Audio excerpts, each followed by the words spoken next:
Hi there, question 7. So we start off with the heights x meters of yucca plants at a garden centre are normally distributed with a mean of 1.58 with a standard deviation of 0.31.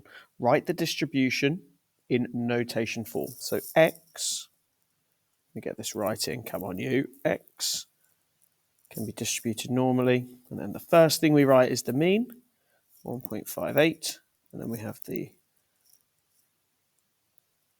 standard deviation squared, because what will go in there will always be the variance. Okay, also, when you're doing this, we've got our mean, which is symbolized by that. And that one there is our variance, and standard deviation will be with the squared button on top. Okay, so the next thing we're looking at, calculate the probability of x being less than 2. So our lower value, we need to go into your normal cumulative distribution, so NCD. And if you're on the FXCG50, it's going to come out of there. We hit F5 to go to the distribution. It should say dist. You then hit F1 to go to your normal, and it will say norm. And then F2 for NCD. Our values, again, we're taking them from here, from this bit here. So we're going to have our mu value of 0.31 and not a mu, that's delta, and the mu of 1.58. And remember that when they're written left to right, they go in sort of the opposite way around in that calculator. It's tripped up a few of our year 13 pupils. You just have to remember to know what you're looking for and know what those symbols mean when you're entering into the calculator. So I've got them correctly in my calculator. My lower value should be 0 and my upper value should be 2. Just want to see that again. So lower will be 0 and upper will be 2. So that's looking at all of those values from 0 all the way up to 2. And if we were to draw that, because the mean is 1.58, 2 is going to be here, and it's going to look at all of those. And that gives me a probability of 0.9123, which is 2 4 decimal places. All right, part C. Again, we're going to calculate that probability up to 1.3 because we've got discrete data. We've got continuous data. So that will go all the way up to 1.3. Discrete is values such as someone's age, which is 20 or 21. But this is continuous, which is measured.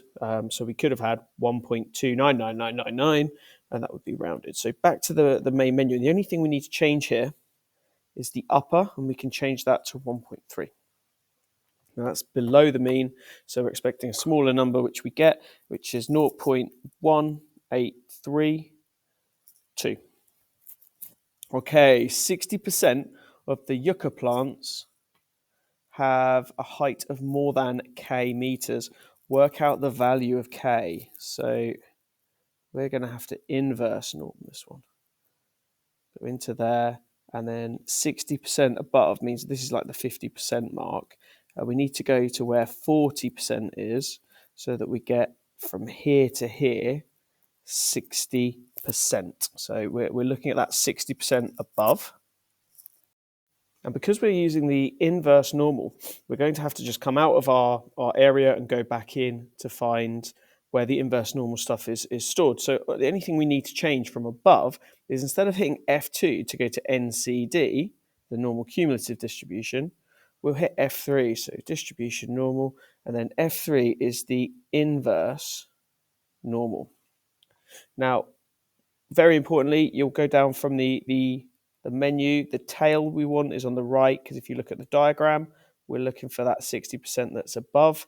The area is going to be 0.6 because we want to find that 60% above it. And then our values in here are going to be exactly the same as earlier. 1.58, and then when I hit equals or execute, that's going to give me my value that will read off there, which is 1.5014624, and then I'll round that to 1.50. And that's question 7. I will see you next time for question 8.